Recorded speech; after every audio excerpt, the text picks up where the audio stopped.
Good afternoon, everyone. Thanks for joining us on KREM 2 News First at 4. I'm Tom Sherry. Welcome, everyone. I'm Whitney Ward.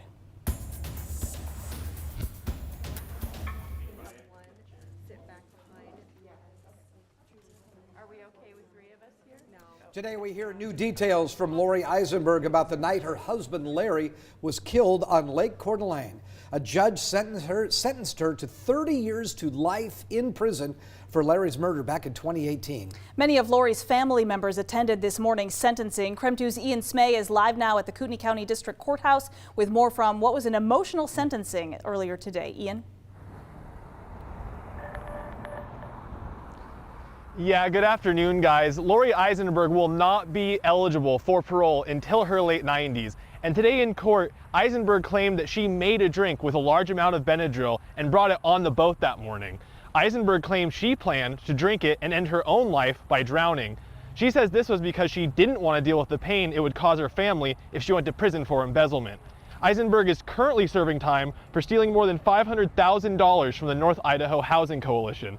She claims her husband Larry did drink the Benadryl mix intended for her.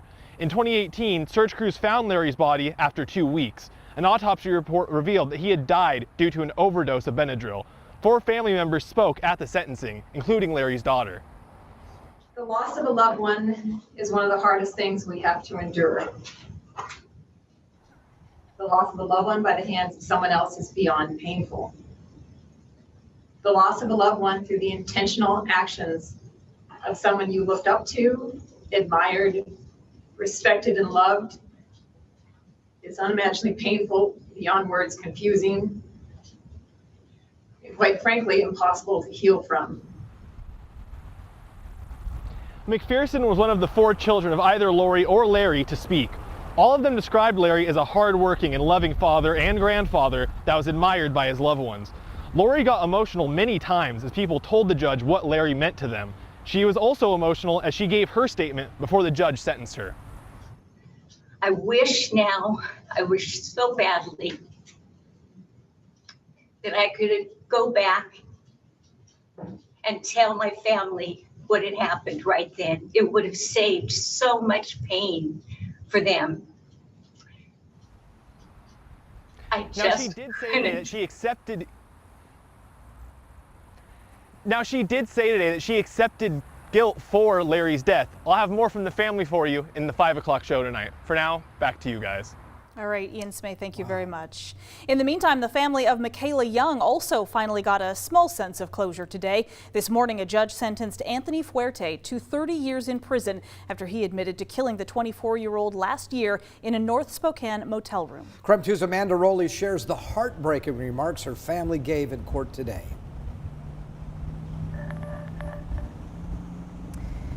Yeah, good evening. The judge called Michaela Young's death and the situation surrounding it horrifying. This morning we heard from several of Michaela's family members, and they shared how bright her light was and how greatly she is going to be missed. Those who did speak begged the judge to give Anthony Fuerte a harsh sentence.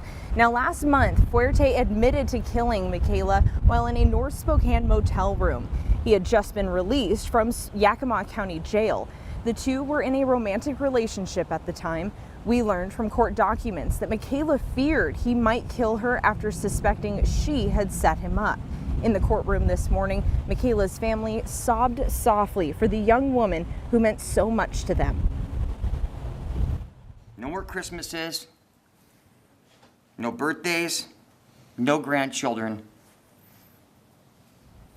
That's the impact of murder of our Michaela. You stole a future generation of love. Michaela and I love to go on long walks, talk about her dreams and goals for her future, the future I will never see. We loved our coffee dates and laying by the pool together. Anthony, you premeditated the murder of my daughter. I'll never get those images of what you did to my sister out of my head. We couldn't even have a proper burial or open casket because you butchered her beautiful body. Now, Fuerte's aunt spoke on his behalf today as well. She told the judge he had a difficult childhood His mother and stepfather were drug addicts, and they had a history of domestic violence. Now, she said that does not excuse what happened to Michaela, but hoped the judge would give him a sentence that would help him change his life around. In the end, the judge went with 30 years in prison, which was the recommended sentence in Fuerte's plea deal. Now, Fuerte did speak in court today and apologized to Michaela's family. I'll be sharing those remarks and more from Michaela's family tonight at 5. Reporting from the Spokane County Courthouse, Amanda Rowley, KREM 2 News. Amanda, thank you very much. 5 people in Kootenai County have died of suspected fentanyl overdoses in less than 2 weeks. Authorities are warning everyone about a sharp increase in deaths related to illicit narcotics laced with fentanyl. It's a disturbing trend, not, like I said, just not locally, but nationwide.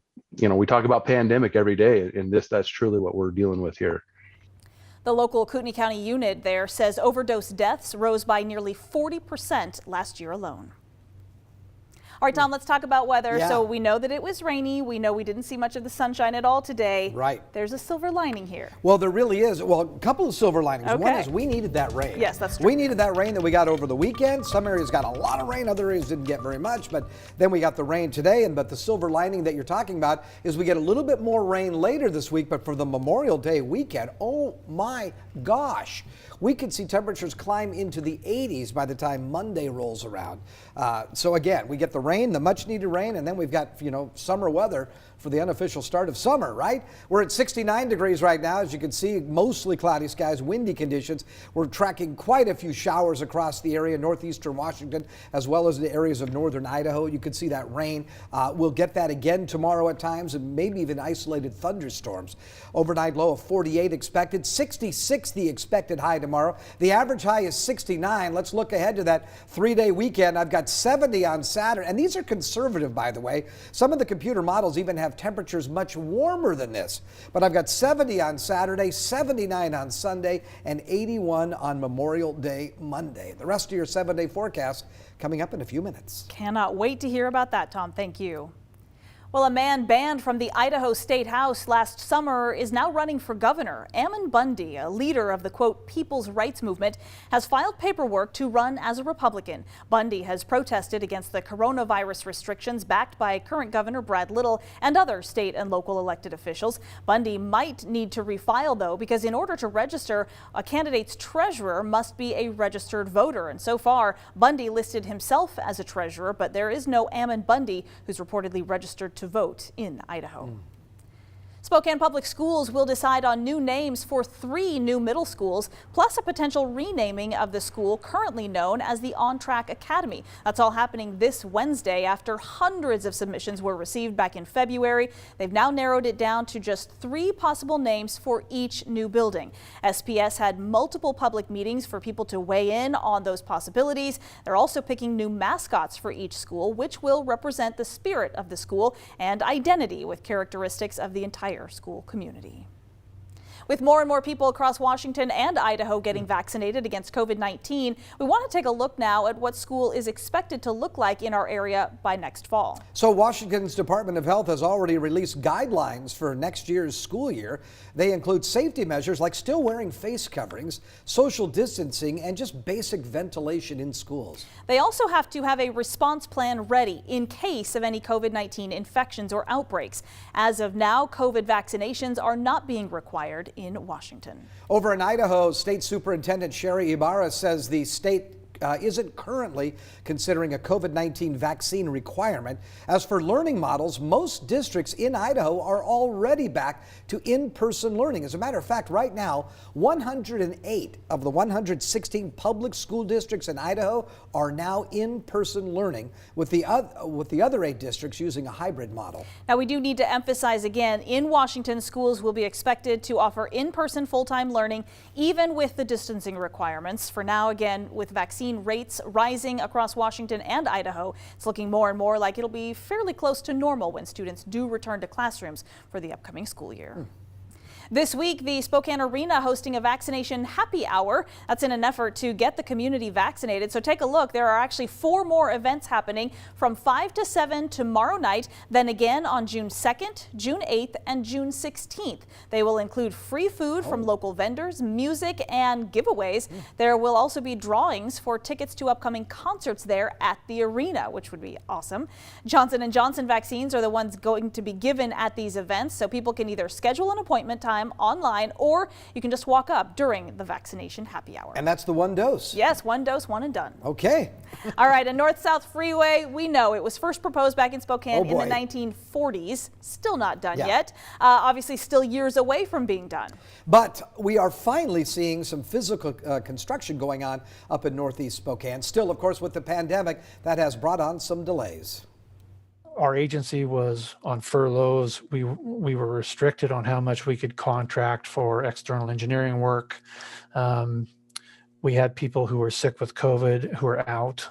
Okay, so what does the new timeline look like, and how much money did the legislature earmark this year to help finish the job? Our political reporter Casey Decker will have those answers for you and more in a special Boomtown report that's coming up tomorrow night on KREM 2 News at 6. First, though, if you have children, you may see a tax credit headed your way this summer. Okay, what is it, and can you opt out? We're going to verify that next. Mask mandates are coming to an end now that new regulations allow employees to work without wearing masks. What you need to know about these new guidelines coming up.